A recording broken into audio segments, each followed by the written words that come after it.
SSC எக்ஸாமில் இந்த question ப்ரீவியஸாக கேட்டிருக்காங்க. அதாவது முதல் 5 இயல் எண்களின் கணங்களின் சராசரியை காணுங்கன்னு கேட்குறாங்க.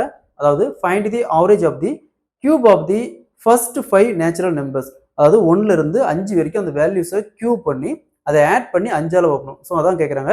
ஸோ சிம்பிளிஃபிகேஷனில் இந்த மாடல் சம்கிறனால எப்படி குயிக்காக சால்வ் பண்ண இருக்கலாம். கொஸ்டின்ல முதல் 5 இயல் எண்களின் கணங்களின் சராசரியை காணுங்கன்னு கேட்குறாங்க. ஸோ இந்த மாடல் சம்கிறனால ஒரு ஃபார்முலா இருக்கு. அதாவது n × n+1 whole square divided by 4. So n அப்படிங்கிறது 5 அப்படி சப்ஸ்டிட் பண்ணுவோம். 5 × 5 + 1 6 6 square divided by 4 equal to 5 × 6 6 ஸ்கொயர்னு இருக்குது. அப்போ 6 × 6 ரைட் பண்ணலாம் வகுத்தல் 4. ஸோ 6 2ஆல் கேன்சல் பண்ணால் 3, அதே மாதிரி 4 2ஆல் கேன்சல் பண்ணால் 2, அகைன் 6 2ஆல் கேன்சல் பண்ணால் 3 equal to 5 × 3 × 3 equal to 45. So அப்போ முதல் 5 இயல் எண்களின் கணங்களின் சராசரி பார்த்தோம்னா 45. Option C is the correct answer. இதே மாதிரி இந்த சம் பாருங்க, முதல் 7 இயல் எண்களின் கணங்களின் சராசரி காணுங்கன்னு கேட்குறாங்க. இதே மாதிரி தான் இந்த சம் சால்வ் பண்ணிக்கிற ஆன்சரை கமெண்ட்ல போடுங்க.